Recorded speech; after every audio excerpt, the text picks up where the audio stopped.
కులం, మతం ఈ రెండు జబ్బులు మన దేశాన్ని వెనక్కి లాగుతున్నాయనేది తెలిసిందే. కులాల, మతాలతో రాజకీయాలు చేసేవాళ్ళు కొంతమంది, ఇక కులం పిచ్చితో, మతం రోగంతో బాధపడి కుటుంబాలను నాశనం చేసుకునేవాళ్ళు ఇంకొంతమంది. మనుషులంతా ఒకటే అని తెలిసిన విజ్ఞానం పెరుగుతున్నా సరే మనిషికి మూర్ఖత్వం కూడా పెరుగుతుంది. కులం, మతం పిచ్చితో అల్లారు ముద్దుగా పెంచుకున్న కూతురును ఎంత దారుణంగా చంపాడో ఓ తండ్రి కథ తెలిస్తే వాడు మనిషేనా అని అంటాం. అరవింద్ రమేష్ చంద్ర తివారీ మంచి విద్యావంతుడు. అతనికి 4 ఆడపిల్లలు. కొడుకు కోసం 3వ, 4వసారి ప్రయత్నించి విఫలమయ్యాడు. అయినా సరే బిడ్డలను చాలా బాగా చూసుకునేవాడు. వీరంతా ఉత్తరప్రదేశ్లో ఉండేవారు. అయితే భార్య పిల్లలను అక్కడే ఉంచి పెద్ద కూతురు ప్రిన్సీతో కలిసి ముంబై వచ్చాడు. వాస్తవానికి ప్రిన్సీ చదువులో చాలా చురుకు. ప్రభుత్వ ఉద్యోగానికి ప్రిపేర్ కావాలనుకుంది. కానీ తండ్రి ఒక్కడే కష్టపడుతున్నాడని ముంబైలో తాను కూడా ఉద్యోగం చేసి చేదోడుగా ఉంటానని చెప్పి అతడితో వచ్చింది. దీంతో తనకు కూడా వంటకు ఇబ్బంది ఉండదు అనుకున్నాడు. ఇంకా చెప్పాలి అంటే ప్రిన్సీ అంటే తండ్రికి చచ్చేంత ప్రేమ. ఇక ప్రిన్సీ సైతం తండ్రిని విడిచి ఉండలేదు. దీంతో ఇద్దరూ కూడా ముంబై వచ్చిన తర్వాత ఒక లాజిస్టిక్ కంపెనీలో మంచి ఉద్యోగం సంపాదించాడు అరవింద్ తివారీ.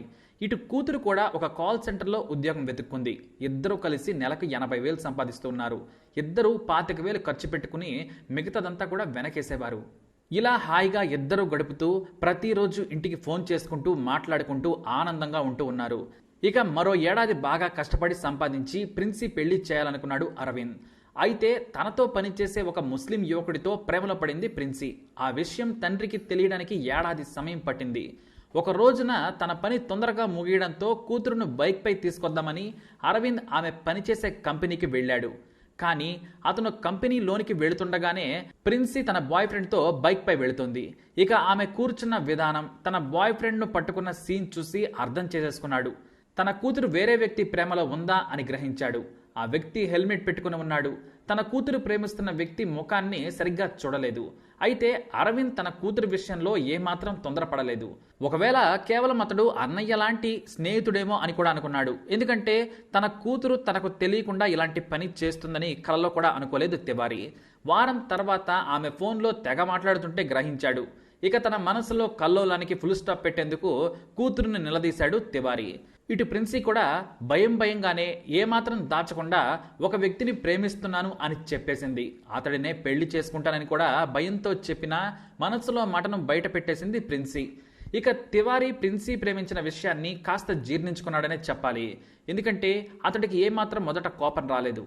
అయితే ఆ తర్వాత మరో మాట అతని గుండెలు బద్దలు చేసేసింది. ప్రిన్సీ ప్రేమిస్తున్న కుర్రాడు ముస్లిం అని చెప్పడంతో ఒక్కసారిగా షాక్ అయ్యాడు. కూతురి చెంప మీద గట్టిగా కొట్టాడు. నువ్వు ప్రేమించిన వాడు మన కులం వాడైతే చేస్తాను, అలాంటిది అసలు వేరే మతం వాడికిచ్చి పెళ్లి చేస్తానా అంటూ ఆగ్రహం వ్యక్తం చేశాడు.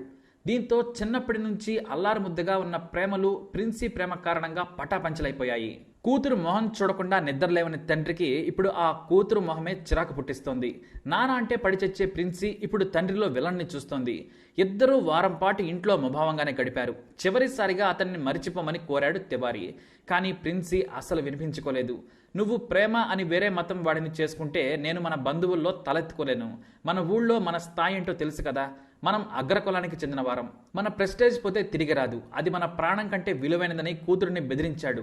అయినా తాను ప్రేమించిన అబ్బాయిని వదలను, రేపో మాపో పెళ్లి చేసుకుంటాం, నీ ఆశీర్వాదం కావాల్సిందే నాన్న అని అడిగింది.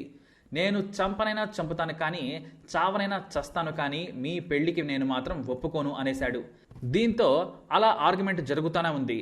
అప్పటికే ముందుగా తెచ్చుకున్న ఎలకల మందును తాగేసింది ప్రిన్సీ. వాస్తవానికి అసలు కథ ఇప్పుడే మొదలైంది. ఏ తండ్రైనా సరే ఇప్పుడు ఏం చేస్తాడో మీ ఊహకి ఈజీగా తెలిసి ఉంటుంది. కానీ ఇక్కడ జరిగింది వేరు.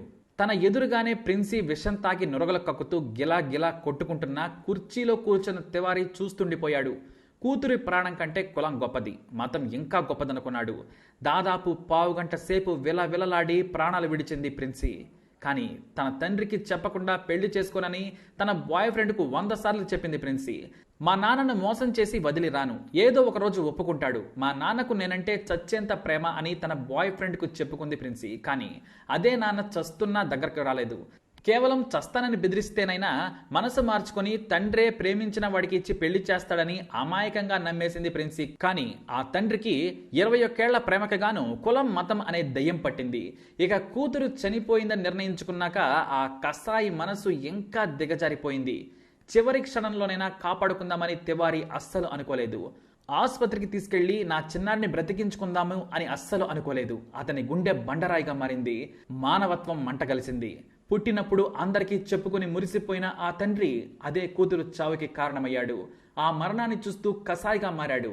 ఆ తర్వాత నాడి పట్టుకొని చూశాడు.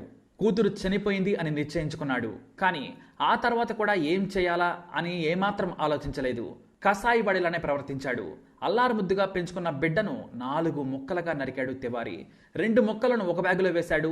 ముందుగా తలలేని మొండాన్ని మరో ముక్కను కలిపి కళ్యాణ్ స్టేషన్ దగ్గరలో విసిరేశాడు ఆ కసాయి తండ్రి. ఇక రెండో బ్యాగ్లో మరో 2 పీసులున్నాయి. వాటిని మరో బ్యాగ్లో వేసుకొని కళ్యాణ్ స్టేషన్ నుంచి తిట్వాలా స్టేషన్కు చేరుకున్నాడు. తన బ్యాగ్ వెయిట్ ఉండడంతో స్టేషన్లో మరో వ్యక్తి సాయం కూడా తీసుకున్నాడు. కానీ అవతలున్న వ్యక్తికి లోపలేముందో తెలియదు. ఇక అప్పటికే తెల్లవారుజామున 5 గంటలు దాటింది. స్టేషన్ బయటకు రాగానే గోవా నానక్ కోసం ఆటోను అడిగాడు. అయితే వాసన వస్తున్న బ్యాగ్ను చూసి సదరు ఆటో వ్యక్తి రానన్నాడు. ఇక మరో ఆటో డ్రైవర్ వస్తానన్నాడు. కానీ 180 రూపాయలు అడిగాడు. అంటే డబుల్ ఛార్జ్ అనమాట. అయినా పర్వాలేదని తివారీ అతన్ని తీసుకెళ్లాడు. ఆటో దిగిన తర్వాత బ్యాగ్లో ఏముంది అని అడిగాడు డ్రైవర్. పాడైపోయిన కూరగాయలు ఉన్నాయని చెప్పాడు. కూరగాయలను మోసుకెళ్లేందుకు స్టేషన్ దగ్గర డస్ట్బిన్ ఉంది కదా అని చెప్పాడు. పైగా వాసనతో పాటు రక్తంతో తడిచిపోయి ఉంది.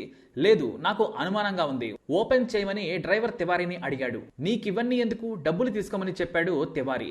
ఏదో అనుమానంగా ఉంది, ఫోన్ చేస్తాను అని ఫోన్ కలిపే లోపే బ్యాగ్ తీసుకొని పరారయ్యాడు తివారీ. అయితే మొదటగా కళ్యాణ్ స్టేషన్ దగ్గరలో ఒక బ్యాగ్ని విసిరేశాడు. అక్కడ కొంతమంది ఆ బ్యాగ్ని కాస్తంత అనుమానంగా చూసి పోలీసులకు ఫిర్యాదు చేయడంతో తలలేని బాడీ చూసి తానే పోలీసులు షాక్ అయ్యారు. 2019 డిసెంబర్ 10న ఆ తలలేని బాడీని స్వాధీనం చేసుకుని పోస్ట్ మార్టంగా పంపారు పోలీసులు. అసలు ఈ శవం ఎవరిదో తెలుసుకునేందుకు ప్రత్యేకమైన టీములను ఏర్పాటు చేసి సెర్చింగ్ మొదలుపెట్టారు. ఇక మరోవైపు పోలీసు బృందం కళ్యాణ్ స్టేషన్ సీసీటీవీ ఫుటేజ్ను గమనించగా బ్యాగ్ కలర్ సాయంతో తివారీని గుర్తుపట్టారు పోలీసులు. అతను కళ్యాణ్ స్టేషన్ నుండి తిట్వాలా స్టేషన్కు వెళ్ళినట్లు ట్రేస్ చేశారు.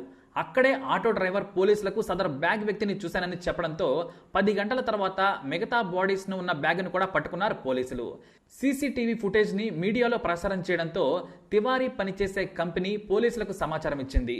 దీంతో నిందితుడిని 36 గంటల్లోనే పట్టేసుకున్నారు పోలీసులు. కేవలం వేరే మతం వ్యక్తిని ప్రేమించినందుకు తాను ఒప్పుకోలేదు, నా ముందే ఎలకల ముందు తాగిందని చెప్పేశాడు. మరి కూతురును ఆసుపత్రికి ఎందుకు తీసుకెళ్లలేదంటే అతని నోటి నుంచి సమాధానమే లేదు. తానే చనిపోతానని చెప్పింది. నాకు ఆమె వేరే మతం వాడిని ప్రేమించి పెళ్లి చేసుకోవడం ఇష్టం లేదు. ఆ శవాన్ని మా ఊరికి తీసుకెళ్లలేను, అందుకే మొక్కలు చేసి పారేద్దామనుకున్నాను అని చాలా సింపుల్గా చెప్పాడు తివారీ.